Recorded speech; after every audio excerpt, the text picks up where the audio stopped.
Hello दोस्त, नमस्ते, प्रणाम। मैं आपके संगीत दुनिया में आज आप लोग के लिए एक बहुत ही प्यारा सा लोकगीत लेके आए हैं। आप लोग सुनिएगा, लाइक शेयर सब्सक्राइब कीजिएगा। पसंद आएगी तो कमेंट जरूर कीजिएगा और पूरा गीत सुनिएगा। इतनी तू दूर काहे बसेलू बेलिया हो, बसेलू बेलिया हो, तुम अकेलिया के ही जाए बेलिया हो,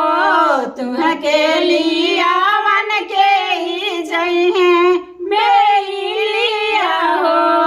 हम अकेलिया मन जाई हैं ससुर कावाना, ससुरु ससुरु कावाना, ससुरु जेकर बहुआ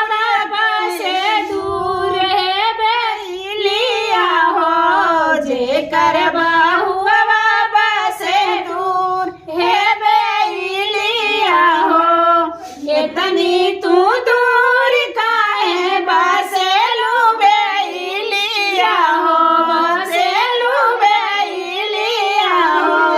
केलिया वन तुहके जाए बेलिया हो, केलिया वन तुहके जाए बेलिया हो, हम केलिया वन जाई है बसुरु कावाना, बसुरु बसुरु कावाना, बसुरु जेकर भयवा कैसे दूर है बेलिया हो, जेकर भयवा बसे दूर है बेलिया हो,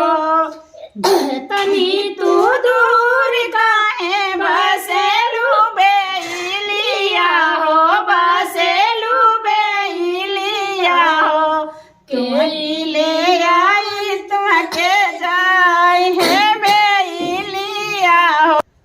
हम केलिया वन आई है देवरु कावाना, देवरु देवरु कावाना, देवरु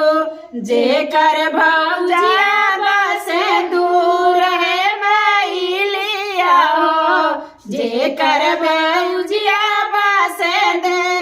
है बेलिया हो,